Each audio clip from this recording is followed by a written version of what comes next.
Due to copyright, I can't publish many audiobooks on YouTube. At our audiobook novel service, we offer access to over 300 full novels from Pocket FM, Webnovel, Audible, Wuxia, and more, all in high-quality audio format. Each novel is available with a one-time payment only. No subscriptions, no monthly payment, and no ads. Payments via PayPal or Ko-fi. To browse the full list of available novels, message me directly on Telegram or WhatsApp, or check out our full catalog on Discord. Chapter 151. The Hidden Passage. It was exactly 1 a.m. The abandoned village lay silent, but wisps of smoke curled into the night sky. Ethan's stomach twisted. Just minutes ago, this place had been nothing but a deserted ruin. Now there were signs of life. And even if this were a normal village, who the hell started cooking in the middle of the night? The black lynx stiffened, its fur standing on end. Step by step, it backed away and vanished. What the hell? That thing was terrified. Did this mean something dangerous was about to happen? Ethan's senses flared. Shit!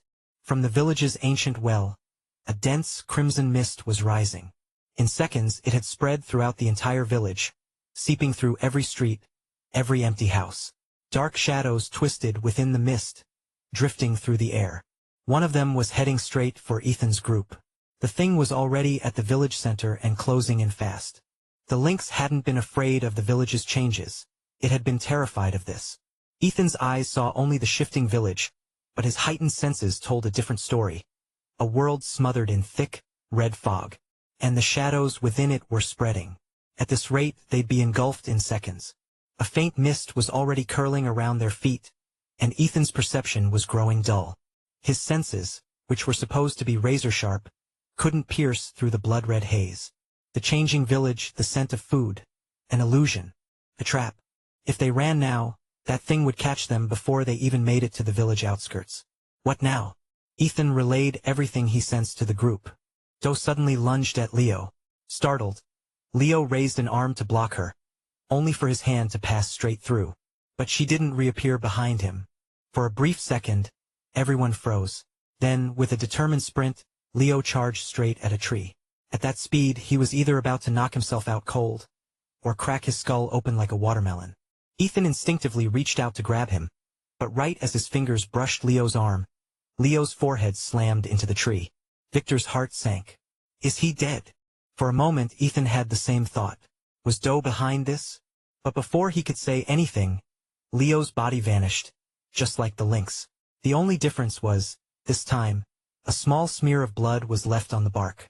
Through it all, Celeste remained calm, only furrowing her brows slightly. She trusted Do completely, but even she wasn't sure what the hell Do was trying to do. The moment Leo disappeared, Celeste lifted her head and looked toward the mountainside. A flicker of realization crossed her face. Then she spoke. Follow me. Without another word, she charged at the tree and slammed her head into it. Gone. Ethan, Victor, and Williams exchanged glances. Ethan gritted his teeth. Screw it. If we die, we die. Victor and Williams both nodded. Williams took the lead, sprinting forward, but instead of using his head, he kicked the tree. Boom! The tree barely shook, and Williams staggered back. He scowled. Wait, seriously? It has to be the head. At this point, Victor wasn't going to waste time testing. He clenched his jaw, braced himself, and headbutted the tree. Gone. That confirmed it. Williams sighed, muttered something under his breath, then did the same. Ethan was the only one left, and the shadow was barely 3 meters away. It surged forward, its speed suddenly doubling. Ethan bolted and slammed his head into the tree. Pain flared in his skull as his vision shifted. Blinding flashlight beams swept across him, then quickly turned away. Ethan blinked. Everyone was here. Celeste, Victor, Williams, along with Do, who was still in her ghost form. Everyone, except Leo. Leo was lying on the ground, bleeding. The hell happened? Ethan asked. He'd been the last one in, and nothing made sense. Yeah, what the hell was that? Victor turned to Do. Why haven't you given us an explanation yet? Do gave him a sideways glance. Oh, sure. I should have explained everything while you all were running in one by one. I guess I could have repeated myself 5 times. Victor opened his mouth, then closed it. Satisfied, Do continued. You saw the lynx hit that tree twice, right? Ethan nodded. It did the same thing last time we chased it here, Do said. That's when I realized, the tree is the entrance to some kind of magic formation. Ethan frowned. That's the dumbest way to enter something. You seriously have to headbutt your way in. Exactly, Do said. It's hidden because no normal person would think of doing that. Who in their right mind slams their head into a tree just to check if it's a door? Ethan had to admit she had a point. Williams crossed his arms. So, what's the logic behind it? Do smirked. You ever heard of the three flames theory? They all shook their heads. Every living thing has three essential flames. Life, will, and identity, she said. The flame at your head represents identity. It's the most stable, the one that never changes.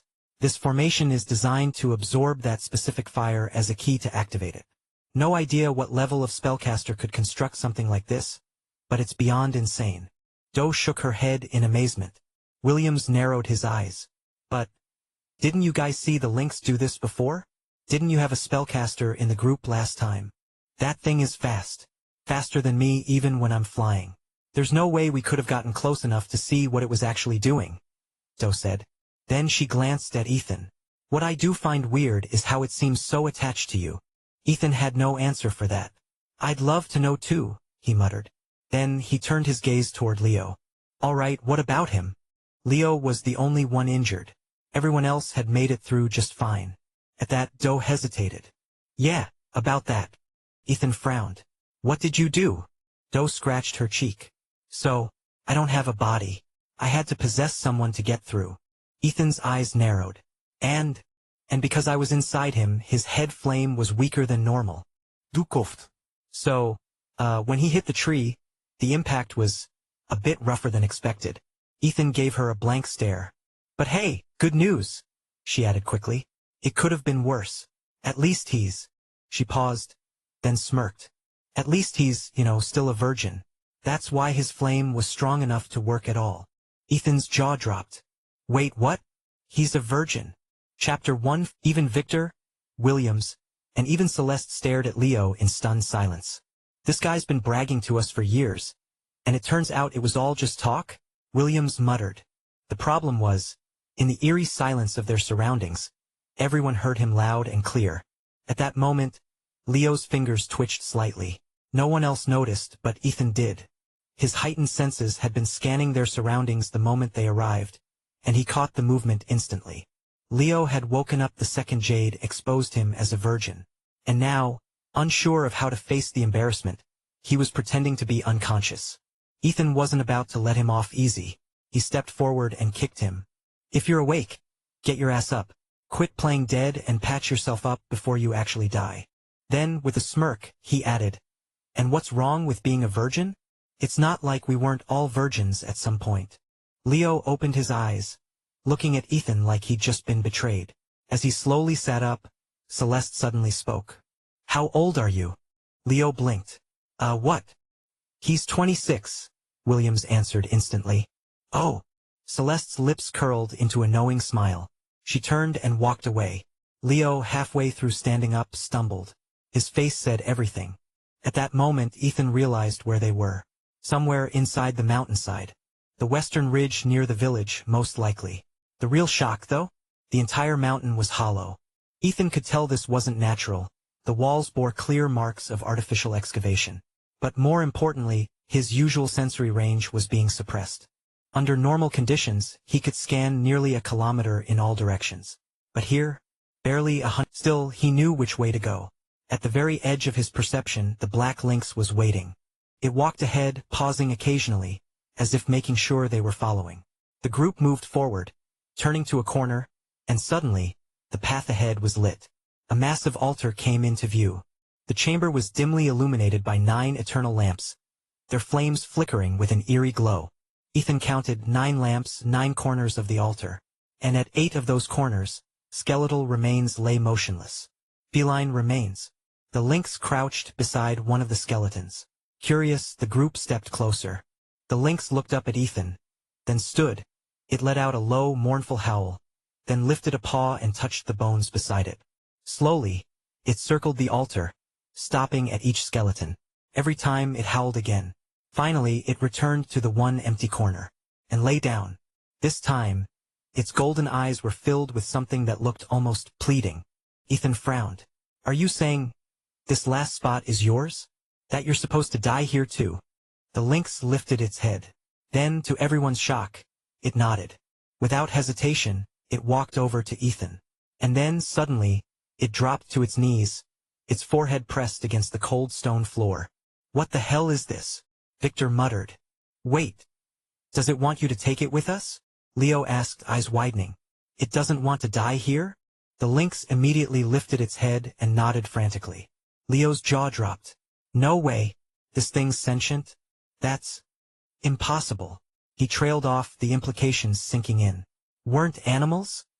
Ethan ignored him. Instead, he fixed his gaze on the lynx and asked, how did the others die? He didn't expect an answer, it was too complicated a question. But the lynx tilted its head, considering. Then it padded over to the first skeleton, it lifted a paw, touched the remains, then touched its own belly. Then, it lay down and stuck out its tongue, going completely still. Your mother? Ethan asked slowly. She gave birth to you? And died here? The lynx blinked. Then it nodded. The group exchanged glances. Something wasn't right. If this had happened for generations. Why? Why did each lynx come back here to die? Celeste narrowed her eyes. Couldn't you just not return? The lynx shook its head. Then, without hesitation, it strode to the center of the altar. It dug its claws into the stone floor, scratching at it furiously. Ethan and the others started to approach, but Celeste suddenly raised a hand. Wait! They stopped. This altar is weird, Celeste muttered. It might be rigged with something. Let's not step on it just yet. Her words made sense. No one moved forward. Ethan narrowed his eyes and focused. Compressing his senses, he tried to pierce through the stone itself. His vision blurred. Took an immense amount of effort, draining his energy rapidly. Beads of sweat formed on his forehead, and after a few seconds, he gasped and pulled back. Celeste immediately caught his arm. What is it? Ethan steadied himself. The altar itself is fine, but underground. He hesitated. I don't know, he admitted. Something's down there, but I couldn't make it out. That was all Leo needed to hear. The second he knew the altar wasn't dangerous, he sprinted forward. The lynx was still digging when he arrived. It didn't move away as Leo approached. Reaching behind his back, Leo pulled out a folding shovel, and judging by his stance, he was about to start digging. Wait! Leo swung the shovel, and at the last second, Victor yanked him back. The hell are you doing? Victor snapped. Leo blinked. Digging? Victor clenched his teeth. You idiot! Didn't you hear Ethan? There's something down there. Leo looked confused. Yeah, and I'm trying to dig it up. Williams shoved him aside. You want to get yourself killed? Fine. Just wait until we're gone. Ethan ignored them and crouched beside the lynx. What's down there? He asked. I saw something like a jar. What's inside? The lynx froze. Then, its gaze shifted to Celeste, pointed its paws at her, then at itself. And then it started digging again. No one understood what it meant. Leo frowned. Your soul's trapped in there? The lynx rolled its eyes, then it pointed at itself, then at Celeste, then kept digging. The second time it still wasn't clear. Now it was pacing in circles, clearly frustrated. Finally it walked to Celeste, pointed at her again, then at the ground. Its paws then trailed to William's shadow, then it flopped onto its back, showing its belly, pointing at itself again. Only now did the group realize its stomach was slightly swollen. Leo's eyes widened. Holy shit, this thing's pregnant. The group collectively turned toward the lynx. Ethan narrowed his eyes. You're saying she has no shadow? He pointed at Celeste. But he does. He gestured toward Williams. The lynx nodded. Then it placed a paw on its belly. After that, it furiously started digging at the altar center. At long last, they finally had some clue. Something connected shadows, the lynx's unborn cub, and whatever was buried beneath this place. But what exactly was down there? And why was the lynx so desperate to dig it up? Chapter 153. The Cycle. As time passed, the creature repeated the same movements over and over again. But no matter how much it gestured, Ethan and the others couldn't fully understand. They threw out a few guesses, none of which were correct. Frustrated, the shadow lynx began spinning in circles on the spot. When they were out of ideas, something clicked in Ethan's mind. He pointed at Doe and asked, "Have you seen her before?" The lynx looked confused, unsure why Ethan was asking, but still turned to Doe. After a brief moment, it shook its head. "What about her?" Ethan pointed at Celeste. The lynx turned its head, staring at Celeste before slowly nodding. Ethan's eyes lit up. He glanced at the group. "Can anyone determine how long these bones have been here?" Doe and Celeste both shook their heads. Instead, Leo and Williams turned to look at Victor. "Damn, Vic. I didn't know you had that skill." Ethan grinned. "Can you check if these bones have been here for about 5 years? Victor nodded and began inspecting each one carefully. "I heard top-tier snipers need a good understanding of wind speed, humidity, temperature, and even how fast bones weather in different conditions. Some experts can just glance at a skeleton, feel the air, and instantly figure it out. Looks like the rumors are true. Never thought we had someone like that on our team." Celeste spoke softly beside Ethan. Leo smirked, clearly enjoying the praise. "Of course. Vic isn't just any sniper, he's the best. The man can calibrate his own rifle and hit a fly from 2 kilometers away." "Oh," Celeste raised an eyebrow. "And what's your special skill?" Leo was about to answer when Williams cut in. "He's still a virgin. You son of a—" Leo's face turned red in an instant. He shot an embarrassed glance at Celeste before grabbing his folding shovel and charging at Williams. Ethan and Celeste watched the two bickering with amusement. Especially Celeste. For the first time, her expression softened, revealing an emotion she had never shown before. But it didn't last long. Her face suddenly tensed, and she clenched her hand behind her back. "What's wrong?" Ethan noticed the change immediately. Celeste took a deep breath. "It's moving."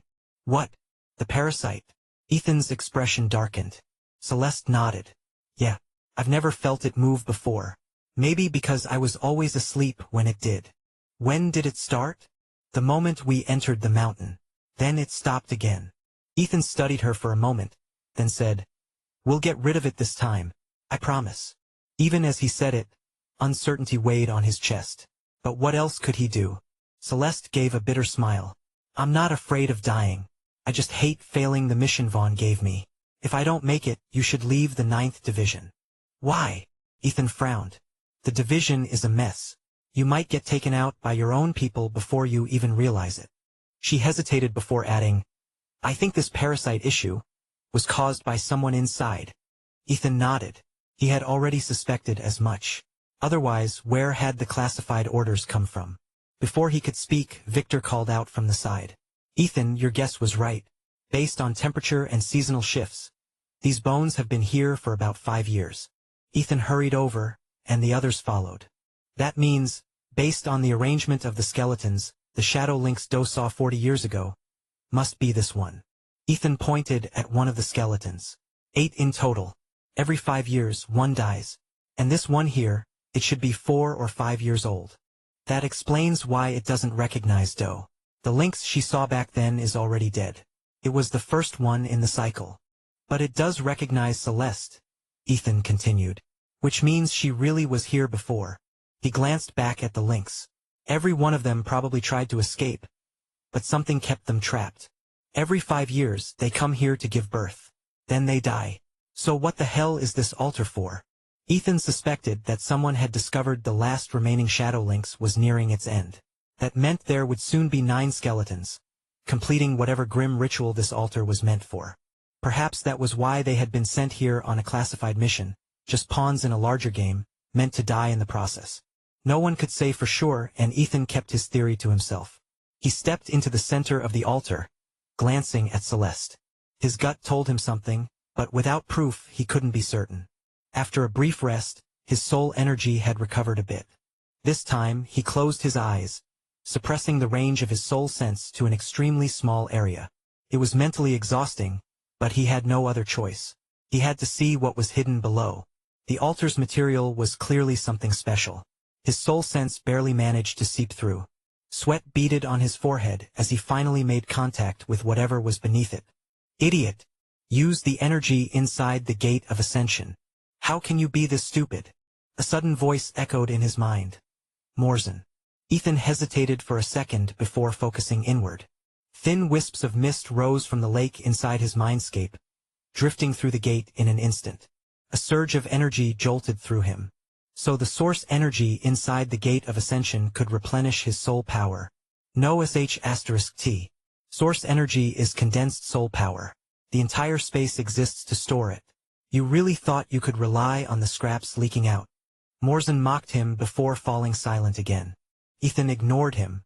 He'd gotten used to these snide remarks. His first attempt at drawing power from the gate was a mess. Too much at once. A powerful shockwave burst from his body, sending the group staggering backward. Soul energy materializing? How is it this strong? Du gasped. Crack. A crisp sound echoed from the center of the altar, the exact spot where Ethan had focused his soul sense. Everyone took a step closer, eyes widening. The altar, made of some unknown indestructible material, now had cracks spreading across it like a spiderweb. Thinking back to the shockwave earlier, they shuddered. If Ethan had focused that energy on a person instead of the altar, would they have been blown to pieces? What they didn't realize was that Ethan had compressed his entire 2-kilometer soul sense down to a single foot-wide column. It had taken him 5 whole minutes just to achieve that. If this were a fight, who would give him 5 minutes to cast a skill?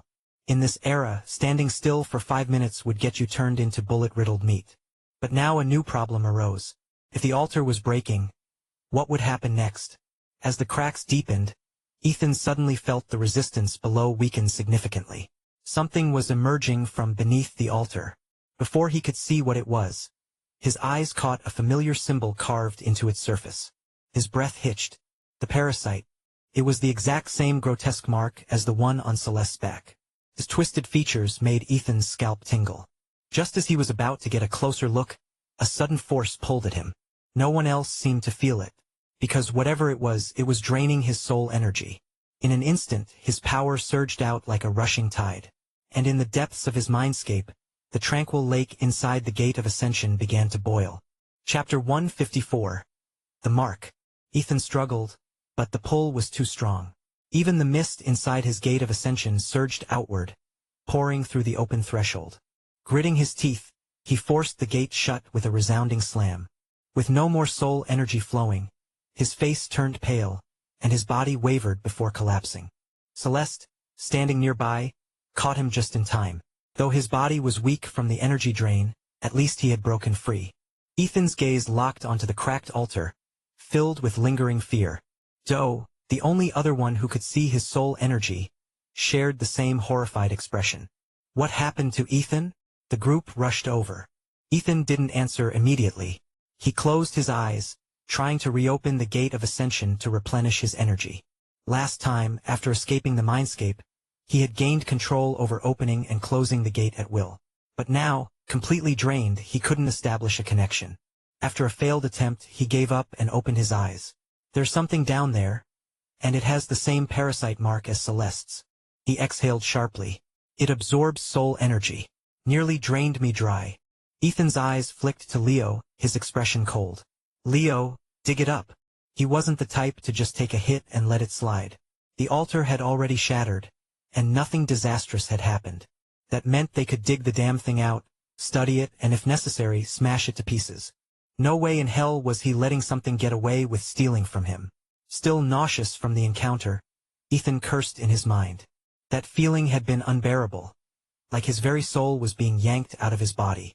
Even now, a wave of dizziness hit him like a severe case of motion sickness. Leo nodded at the order and pulled a pair of rubber gloves from his pack, along with a small shovel and rake. At the altar's center, the foot-wide cracked area had splintered like a spiderweb. Leo carefully scraped away the broken pieces. Finally, something emerged from the rubble.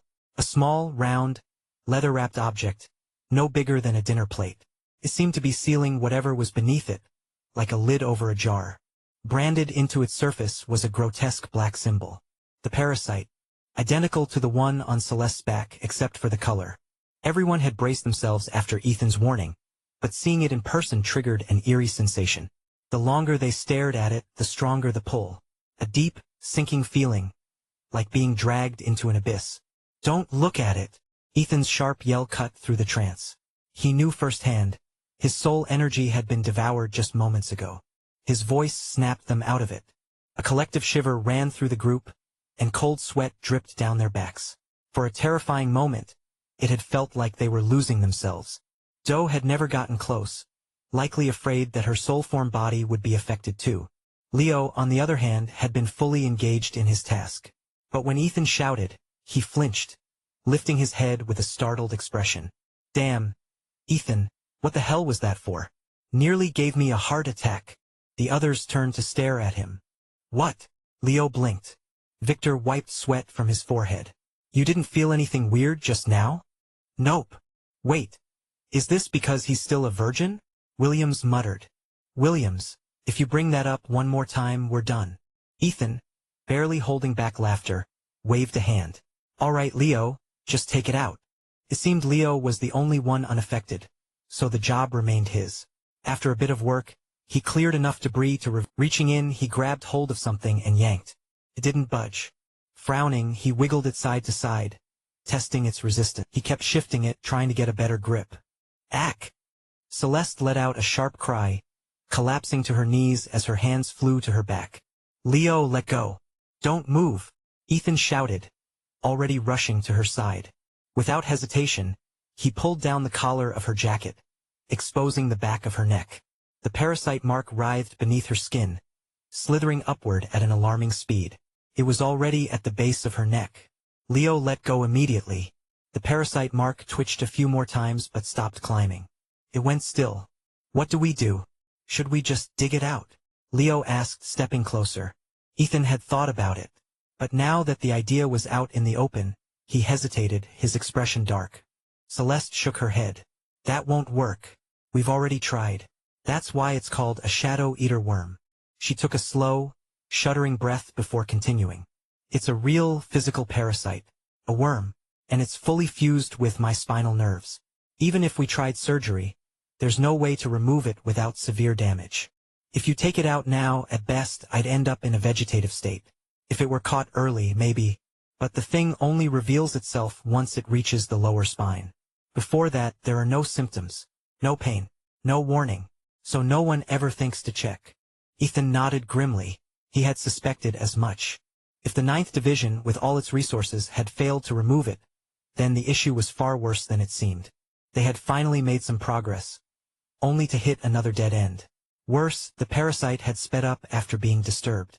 As frustration settled over the group, the shadow lynx padded over. It let out a low howl, catching their attention. Then it pointed toward the tunnel they had come from. With a glance back at them, it started walking in that direction. You're saying we can leave now? Ethan asked. The lynx nodded once before continuing forward. If it was leading them outside, that meant whatever danger had been lurking in the cave was gone. And maybe, just maybe, it was leading them toward another clue. For now, the group had no choice but to put their faith in the strange creature. The exit was right where they had entered, a passage tucked into the mountain wall. To Leo's relief, no one had to bash their head against a stone to get through. He had genuinely worried that Doe would pull the same stunt as before and force him into another self-inflicted concussion. But when they finally stepped outside, everyone froze. They had emerged inside that room, the eerie, abandoned house at the village entrance, the one where so many had hung themselves from the rafters. Ethan's breath caught in his throat. Could the deaths in this place be connected to whatever was buried inside the mountain? A chilling thought crept into his mind, and the pieces of the puzzle began falling into place. Chapter 155, The Descent. A thought crossed Ethan's mind, and he cast a subtle glance at Doe. But he said nothing and followed the shadow lynx out of the house. The sky had started to lighten. Ethan checked his watch. 4 a.m. Had they really been inside the mountain for nearly 3 hours? It had felt much shorter. The group trailed the lynx to the village entrance. Just as they arrived, the first rays of sunlight broke over the horizon. A woo! The lynx let out a pained cry, raising a paw to shield its eyes. It shrank back into the shadows beneath the house, clearly terrified of the sun. Ethan frowned. You want us to go down the well? The lynx nodded before turning and bolting back toward the mountain. Ethan watched its frantic retreat and quickly pieced things together. The lynx's eyes weren't adapted to bright light. That explained its usual speed. But now, in its desperate escape, it moved like a disoriented animal, blindly slamming into a wooden post before scrambling away. The group gathered around the well. Below them, only dark water. No telling how deep. You three go. Celeste is too weak. I'll stay up here with her. Got it, Ethan replied, eyes still fixed on the well. The opening was narrow at the top, widening into a sloped chamber below. If they went down without a rope, getting back up would be nearly impossible. Leo secured a stone to the end of a rope and tossed it in. After a few seconds, he hauled it back up and examined the wet section. 3 meters deep. I'll go first, Williams said, already stripping off his shirt. He looped a rope around himself and turned to hand the other end to Victor, deliberately avoiding Leo's outstretched hand. The hell, man? Leo scowled. You're unreliable, Williams deadpanned. Or did you forget you dropped me last time? Leo opened his mouth, then shut it. He had, in fact, let go of the rope during a past mission. Williams had ended up with a broken leg and 2 months in the hospital. Fair point. Still, Leo grabbed the rope alongside Victor just in case. Williams smirked. Despite his constant jabs at Leo, it was all in good fun. Wipe that smug look off your face before I kick you down there, Leo grumbled. Ethan watched them, amused. Even in this eerie, abandoned village, they were still cracking jokes. That was the mindset of soldiers who had walked the edge of death too many times to count. Their camaraderie was something Ethan envied. But he knew Leo, Victor, and Williams weren't shutting him out. If anything, they were actively trying to include him. These bonds, however, weren't formed overnight. Ethan, be real with me, Leo called out. I've done nothing to provoke this guy, but Williams has been messing with me non-stop for 2 days. What do I do? Ethan chuckled. Sounds like you deserve it. Bullsh *T. See you down there. With that, Williams grinned, flipped over the edge, and dove in. Splash. A loud splash echoed from below. Ethan stepped up, gripping the rope alongside the others while peering into the well. Don't worry, Ethan, Leo said, as if reading his mind. Williams grew up around water. This is nothing for him. Ethan chuckled. And what about you? Your special skill isn't actually being a virgin, is it? Leo's face turned an alarming shade of green. His gaze flicked to Celeste, who was still resting near the village entrance. Before he could fire back, the rope suddenly went taut. Victor signaled for them to let out more slack. A few moments later, the rope stopped unspooling. Williams had reached the bottom. But then, with a violent tug, the rope jerked, thrashing wildly. Ethan and the others immediately braced themselves and started pulling him up. Splash! Williams broke through the water's surface, and Ethan exhaled in relief. For a moment, he had worried something had gone wrong. As they hauled him up, Ethan noticed he was gripping a dagger, and something was impaled on the blade. His soul energy had only just started to recover, so he hadn't been able to extend his senses. Instead, he helped pull Williams onto solid ground. The moment he removed his diving mask, they could see his grim expression. Before anyone could ask, he flung the dagger onto the ground. Ethan caught a glimpse of the strange creature impaled on it, and his breath caught. It had an exoskeleton. That alone wasn't shocking. What was shocking was its back. The shape. It was identical to the parasite mark on Celeste's back. Same grotesque design and size. Roughly the diameter of 2 stacked coins. A mass of tiny, writhing legs curled beneath its body, almost like a mantis shrimp, except with even more limbs. There are a lot of these things down there, Williams muttered as he wiped himself off. And it's freezing. Celeste had wandered closer, her eyes locked onto the creature. This is what's inside me. Her voice was tight. Understandable. No one would be calm after realizing something like this was crawling through their spine. Williams had already changed into a high-density thermal wetsuit, the shivering gone from his frame. There's a passage at the bottom, he said, tightening a strap. Barely big enough for a person. Looks like a drill site. Probably a natural spring. I was going to check it out, but then I saw these things buried in the silt. No idea how they died, but there were a lot of them. And I wasn't about to stick around to find out why. He grabbed a safety harness, preparing to go back in. Ethan stopped him. Going alone isn't safe. I'm coming with you. He pulled a wetsuit and a small oxygen tank from his bag. How long will this last? Ethan asked. You'll get about 15 minutes. I can stretch mine to 30, Williams replied. Ethan nodded. No matter what, we turn back when we hit the halfway mark. No heroics. He directed the last part at Williams. Williams grinned but nodded. As the others suited up, Celeste returned to the village entrance. while Doe remained in the shade, watching quietly. By now, they had learned that it wasn't fear keeping her out of the sun. She just didn't like it.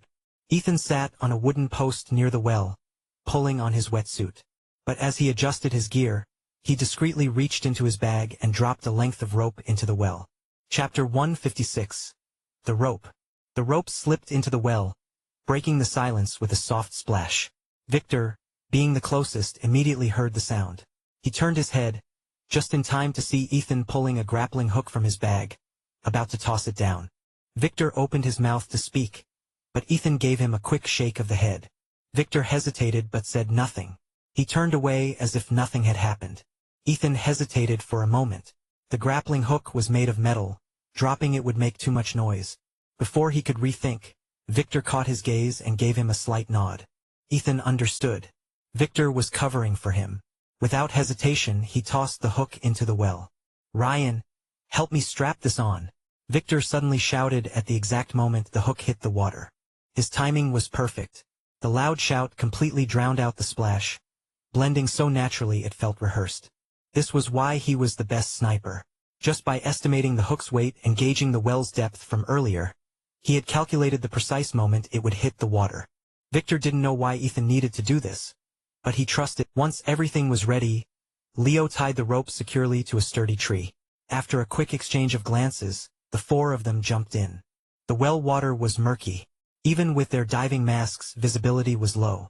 They dove deeper. Strangely, the deeper they went, the clearer the water became. Williams led the descent, reaching for the spring opening at the bottom.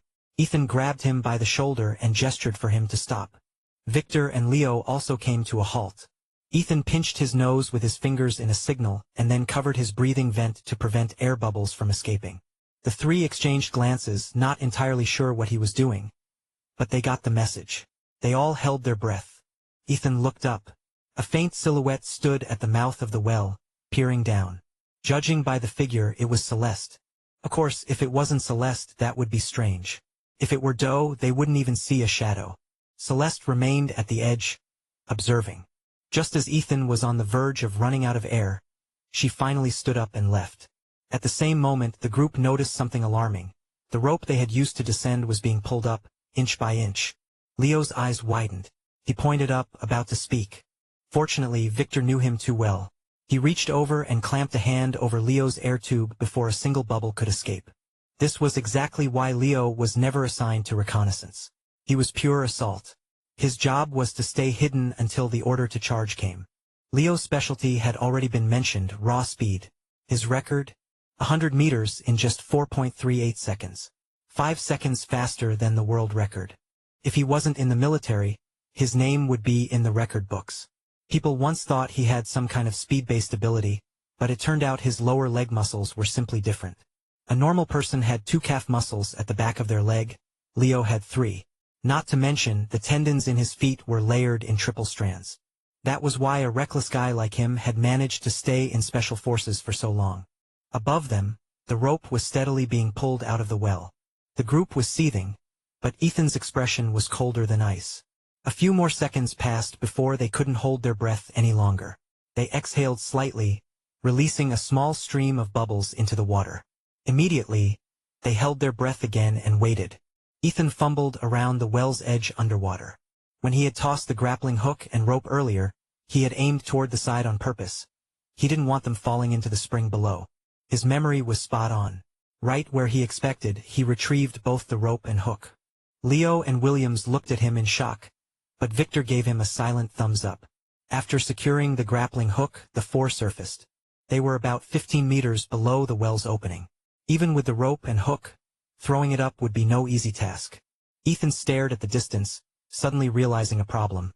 He had been so focused on securing their escape that he hadn't considered how hard it would be to get the hook to latch onto something. Victor grinned. "Heh, I got this." From his belt, he pulled out an underwater spear launcher. Ethan's eyes lit up. "Victor, you absolute genius." Victor chuckled.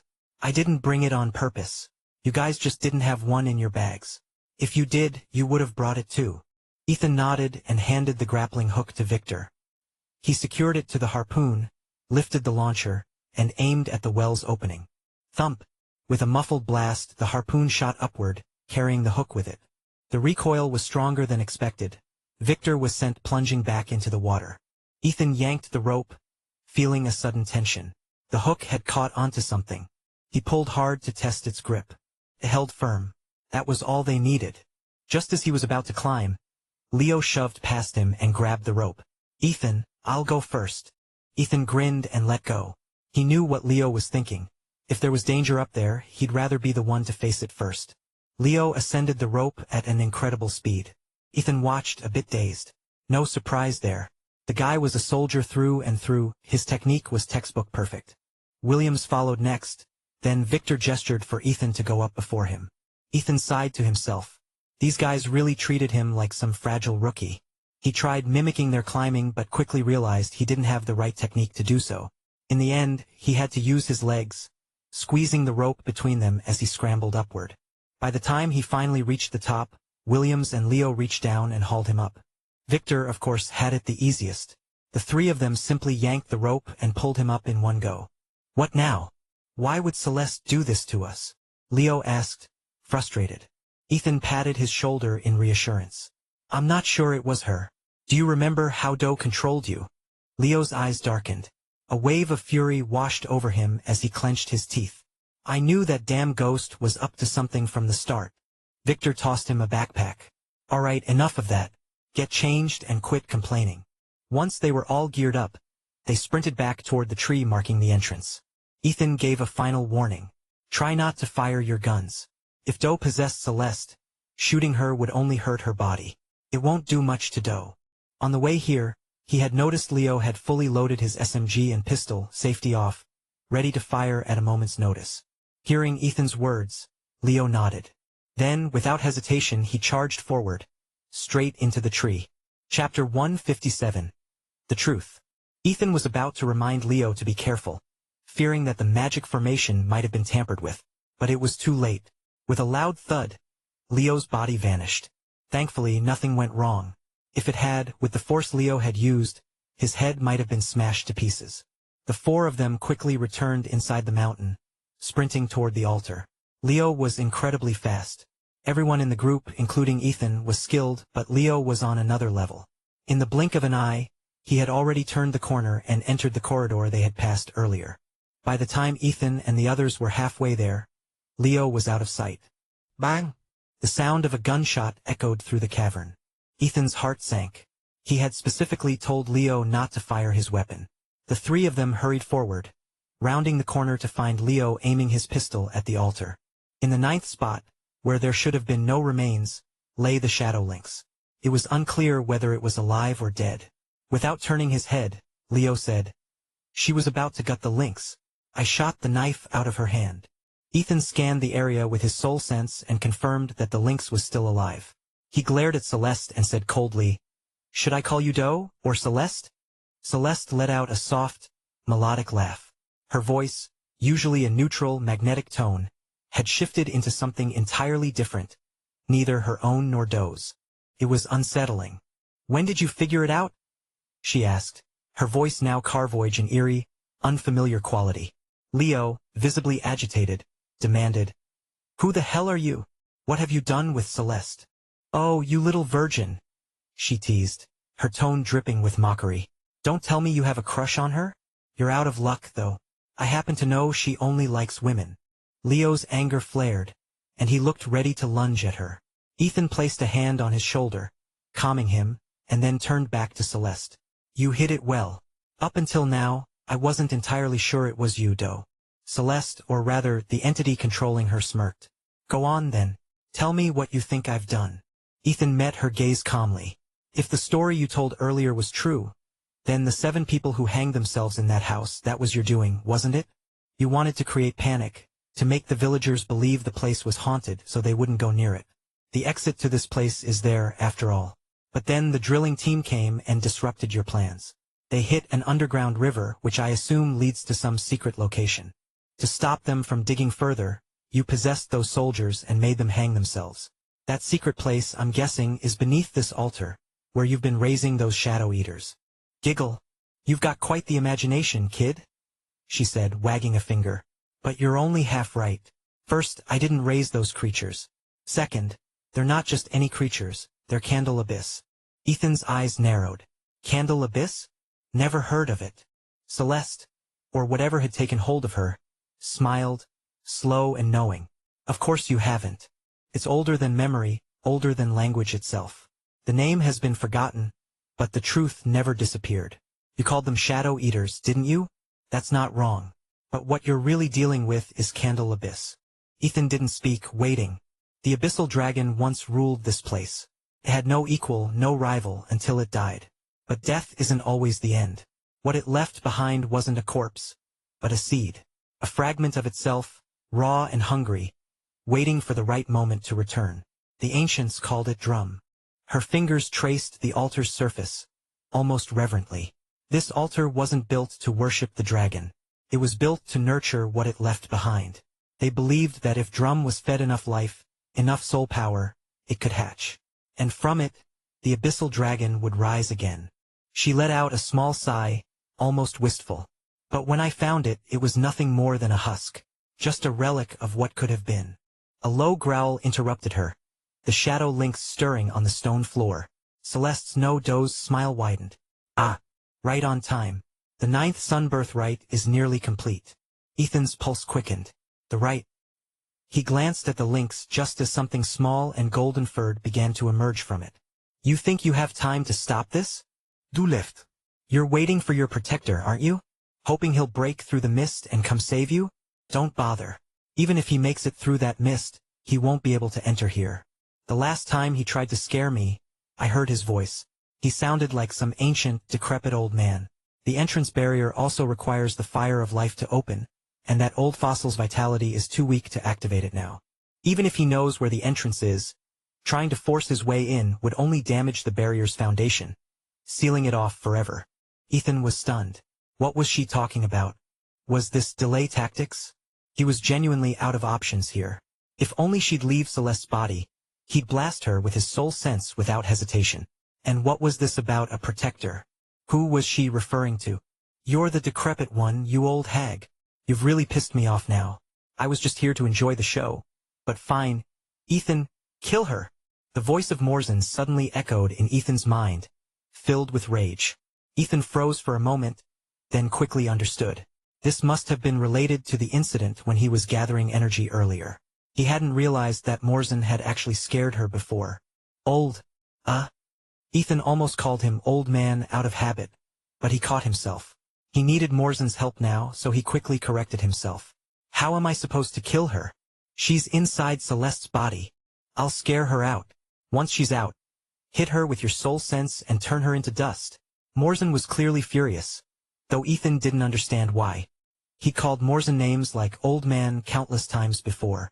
If he knew that the only reason Morzin hadn't taken it to heart was because he was the only vessel in existence, he might have been a bit more cautious. But if I use my soul sense, I'll need to compress it. Why don't you just kill her yourself? If I could kill her directly, do you think I'd need you? Start compressing your soul sense now. I'll open the gate of ascension when the time comes, Morzin instructed. Ethan obeyed, releasing his soul sense and compressing it, aiming it at Celeste. As he watched the altar, he couldn't help but think, you really brought this on yourself. You just had to run your mouth, didn't you? Oh my, are you planning to hit me with that tiny bit of soul power you've just recovered? I should thank you, actually. Your soul power helped activate Drum. I've been tricking that fool Vaughn for years, but he never agreed to come back here with me. He's lucky. If he had, I would have fed his soul to Drum. If I hadn't heard that Celeste found someone with such strong soul power, I wouldn't have bothered coming here myself. Before she could finish, she let out a sharp cry. Celeste suddenly clutched her head, and a shadowy figure began to separate from her body. It was Doe. Chapter 158, Twinborn Fate. As soon as the shadowy figure separated, Celeste collapsed to the ground. Now! Morzin shouted in Ethan's mind. Ethan didn't know how Morzin had managed to force Doe out of Celeste's body, but he didn't hesitate. With a loud bang, he connected to the Gate of Ascension and unleashed a torrent of pale green soul power, following the compressed path he had prepared. How is this possible? Doe, momentarily stunned, felt the overwhelming surge of soul power emanating from Ethan. She had just been forced out of Celeste's body by an immense pressure, and now she was faced with this devastating attack. Fear gripped her as she turned and lunged toward Celeste, who lay motionless on the ground. But she was no match for the speed of Ethan's soul sense. A beam of pale green energy struck her, piercing through her form and slamming into the mountain wall behind her, leaving a deep crater. Ethan's attack was like a high-pressure water cannon, the force of it explosive and unrelenting. However, the relief was short-lived. Despite being hit by Ethan's attack, Doe managed to reach Celeste's body. The moment she touched Celeste, the girl's body began to convulse violently, shaking like a leaf in a storm. Seizing the opportunity, everyone rushed forward.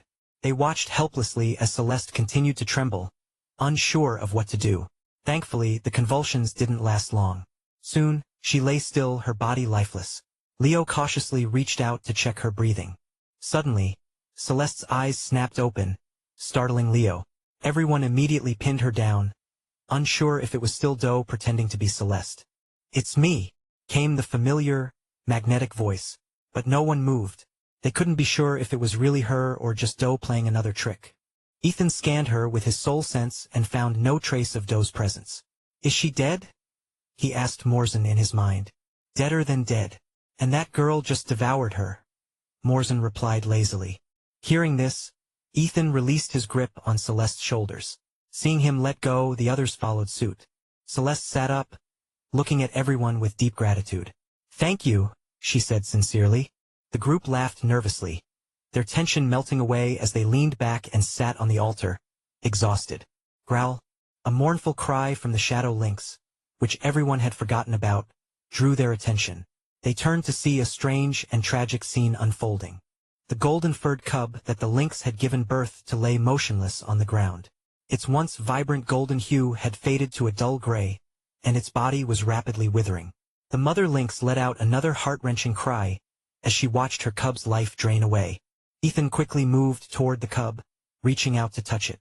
"Don't!" Celeste shouted sharply, stopping him in his tracks. Ethan froze, his hand hovering over the cub, and looked at Celeste in confusion. Her face was pale, her expression grim. "She succeeded," Celeste said quietly, her gaze shifting to the center of the altar. Before anyone could respond, Leo shouted, "It's not done yet. There's another one coming." He rushed to drag the weakened mother lynx away from the corner. Celeste watched him, her voice calm but heavy with resignation. "It's no use. It's a twin-born lynx. The twin-born lynx can only give birth once in its lifetime, and it always bears two cubs, one lightborn and one darkborn. The lightborn cub is the elder, but it is weak and fragile. The darkborn cub, though smaller, is born with the ability to drain the life force of its mother. Within hours of birth, it can hunt on its own. The mother lynx, however, dies shortly after giving birth. The darkborn cub then takes on the responsibility of caring for its sibling. I never thought Doe would actually find such a legendary creature. And to think she used the lightborn cub as a sacrifice." Celeste's voice trailed off, heavy with regret. Leo interrupted. "Wait, so this altar was set up here just to consume the lightborn cub? As some kind of offering?" As he spoke, the lightborn cub dissolved into a pool of blood, which was quickly absorbed by the altar. Celeste nodded. "The 9th sun birthright is complete. The final offering has been made. You all need to leave. Now." Ethan was taken aback. "What about you?" "I'll be fine," Celeste replied. Her voice suddenly echoed in Ethan's mind, a private telepathic message. "I've absorbed all of Doe's memories and abilities. Don't you think this is a perfect opportunity to infiltrate the enemy from within?" Ethan was stunned. Celeste could now use telepathy? If Morzin hadn't assured him that Doe was completely dead, he would have suspected that Celeste was still being controlled by her. But according to Morzin, Celeste had devoured Doe's soul power, gaining her abilities in the process. Ethan remained silent, unsure how to respond telepathically. He assumed Celeste was keeping this conversation private, but she noticed his hesitation and laughed softly. "It's fine, you can speak out loud. I was just testing it." Gone was the cold, aloof demeanor of the Ice Queen. Ethan cautiously asked, "What about your memories and personality?" "They've been restored," she said, glancing subtly at Leo, who was now fully engrossed in helping the mother lynx give birth. "Seriously, you all need to go," Celeste urged again. Just then, Leo exclaimed, "What the hell? Everyone turned to see him playing the role of midwife as the darkborn cub began to emerge. The mother lynx's body was rapidly withering, while the cub grew at an astonishing rate, ballooning from the size of a palm to that of a basketball in moments. The mother lynx shed her final tears, which dripped onto the altar. The sight was heartbreaking, but there was nothing anyone could do. Such was the natural cycle of these mystical creatures. Before today, Ethan would have dismissed the existence of the twin-born lynx as mere legend. But after everything he'd experienced, his rebirth, the events of the past few days, he could no longer deny the reality of such beings. The dark-born cub, now fully grown, turned to bite through its own umbilical cord. Whoa! Leo flinched, nearly dropping the cub. Despite being only minutes old, as it bit through the cord, it accidentally nicked Leo's finger. To everyone's surprise, the cub latched onto his finger and began to suckle. Leo yelped, terrified that the cub might bite his finger off. His panicked reaction made Celeste burst into laughter. Celeste quickly composed herself, her cheeks flushing slightly. She turned to Ethan. You all need to leave. Candle Abyss is about to awaken. Ethan gave her a long, searching look before nodding. All right, he said, signaling the group to gather their things and prepare to leave the mountain. Leo, still holding the darkborn cub, asked, Aren't you coming with us? Chapter 159, Drum of Control.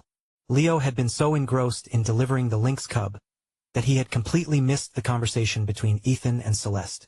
Celeste remained silent, but Victor stepped forward, grabbing Leo by the arm and pulling him toward the exit. Wait! Celeste called out just as they stepped off the altar. The four of them turned around. Celeste walked to the center of the altar, reached down, and yanked something out from beneath it. The entire mountain seemed to tremble. What she pulled out was a drum-like object, with something slimy still attached to it. Upon closer inspection, it reminded everyone of the umbilical cord the lynx cub had bitten through earlier. However, this one was much thicker, about 10 centimeters in diameter, and it wrapped around the lower half of the drum-like object in Celeste's hand. As everyone watched, Celeste gave the object a firm slap. Ethan, however, knew that she had first established a soul connection with the object before striking it. With one hand holding the drum, which was only about 20 centimeters tall, Celeste used her other hand to tear at the back of her neck. The parasitic creature, which she had previously said couldn't be removed directly, was ripped off effortlessly.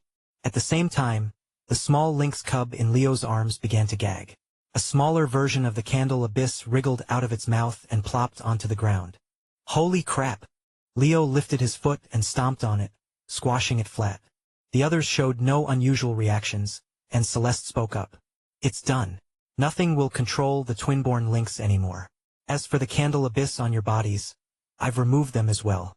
Don't worry about the others. I'll find a way to remove theirs when I get back. From now on, if you see me again, we'll be enemies. Leo and the others hesitated, wanting to say something but holding back. Ethan smiled at her. We'll be waiting for you. No need for such a dramatic farewell, Celeste said. I've absorbed her memories. Her original plan was to possess my body. By taking the Candle Abyss back with me, I'll have enough leverage to infiltrate their ranks, maybe even their upper echelons. When the time comes to close the net, we'll meet again. The trembling from beneath the ground grew more frequent. Celeste continued to rhythmically tap the drum in her hand as she addressed the group. Ethan guessed that this drum could both nurture new Candle Abyss creatures and control them. Otherwise, how would Doe have controlled the Candle Abyss even if she had managed to create it? Celeste had devoured Doe's soul and absorbed her memories.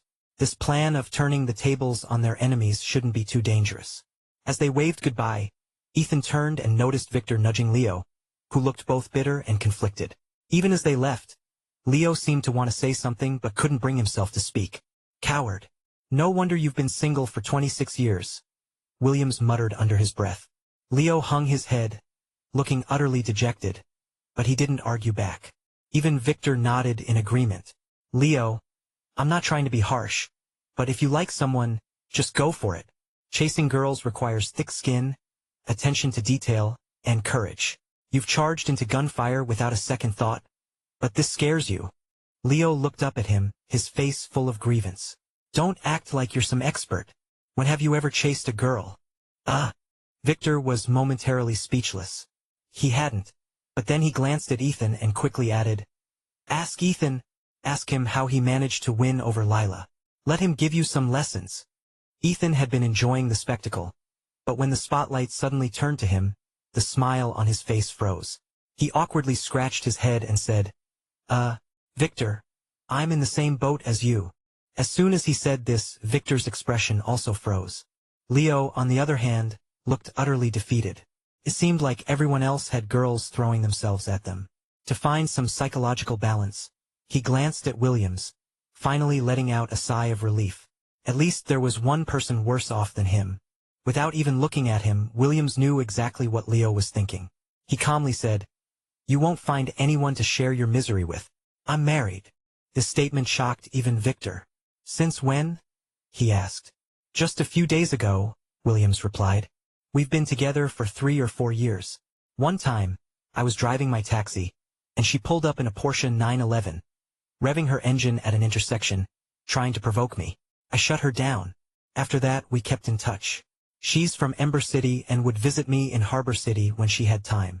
She kept asking me to come to Ember City, but I thought she was just playing around. Plus, I had already made plans with Victor to go abroad, so I never made it official. This time, when I came to Ember City, I reached out to her. Turns out she was serious. She asked me, 'After all these years, what's wrong with me that I'm not even your girlfriend?' I don't know what came over me, but I got carried away and said, 'What's the point of being a girlfriend? If you're serious, let's get married.' And then we actually did. That day I left early while we were shopping with the others. I went to see her." As they walked, Williams continued his story. The more he spoke, the darker Leo's expression became. Finally, Leo blurted out, "Damn, you've been hiding this so well. No wonder there were women's hairs in that dump of a place on the rooftop. You said it was from the wind. You actually took a girl to that crappy place? Didn't you think it would make you look cheap?" Williams grinned at him and said, "I don't think you're getting the point here." This piqued everyone's curiosity. "The point? What point?" Leo, clueless as ever, asked directly. "What point?" Williams smirked and said, "The point is, even a crappy place like that was good enough for her to come with me. And she drives a 911. Remember, she's a girl, not some sugar mama." As he said this, his eyebrows started dancing, wiggling up and down in a ridiculous display. Ethan was stunned. Williams had always come across as someone with a high level of sophistication. He wasn't cold, but he always wore a polite smile that kept people at arm's length. With his glasses and calm demeanor, he seemed like the epitome of composure. Yet here he was, doing a ridiculous eyebrow dance to taunt Leo. The contrast was so absurd that Ethan almost choked trying not to laugh. Victor, standing next to Ethan, chuckled and said, "You'll get used to them over time. They might be a bit older than you, but honestly, they act more like kids." Ethan was taken aback. Did he really seem that burdened? He thought he had been hiding it well. But how could he know? As far as he knew, he was the only one aware that the world would face an apocalypse in 5 years. According to Morzan, he had been reborn to shoulder this responsibility. While he didn't have a savior complex, he couldn't ignore the fact that this world still held the people he loved. Lila, and these quirky friends of his. By now they had walked quite a distance. The mist formation they had encountered earlier didn't reappear, likely because it was a directional array that only activated upon entry, not exit. It wasn't until they had walked over 10 kilometers that they suddenly noticed a thick fog rising behind them. Chapter 160. The sudden appearance of the fog took them by surprise. Victor frowned and said, "When we entered, I remember we only walked 1080 steps. Even with all the twists and turns, the straight line distance couldn't have been more than a kilometer, right? How did we end up over 10 kilometers away?" Ethan thought for a moment and replied, "This magical formation might have some kind of spatial compression ability, like shrinking the distance. As for how it works, only a spellcaster would know." When they had arrived, there were 4 men, 1 woman, and a ghost. Now, as they left, only 4 men remained. With the mission completed, the mood on the return journey was noticeably more relaxed. Along the way, they discussed and speculated about the many unanswered questions that still lingered. Why did people possessed by the candle abyss lose their shadows? How did the cloak? What were the red mist and the shadowy figures within it that appeared in the village? Where did the spring at the bottom of the well lead, and why were there candle abyss corpses down there? Why did Doe massacre the entire village after the drilling machine breached the spring? Where had the bodies of the over 100 villagers gone? Why was the village built here, and when was the hollow space inside the mountain excavated? Was the formation that required fire to enter set up by Doe, or had it existed before? How had the village remained untouched by decay for 44 years?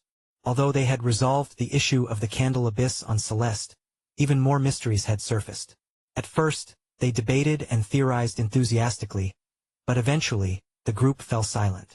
In the quiet of the deep forest, the only sounds were the rustling of branches and vines as Ethan cleared the path ahead. By evening, they found a clearing and decided to set up camp there for the night. By midnight, Leo, Victor, and Williams were already asleep, leaving Ethan to take the first watch. For him, it was easy. He simply sat down and let his soul sense expand outward. Ethan discovered that the maximum range of his soul sense had grown significantly, now covering a radius of nearly 2,000 meters from his center. However, the farther his sense extended, the fuzzier the details became. After testing it, he decided not to push the range too far, instead maintaining a natural radius of about 500 meters to conserve his energy. As boredom set in, Ethan's thoughts drifted back to the moment his King of Elves bloodline had fully activated. One of the abilities it granted was the use of certain druid form skills while in human form.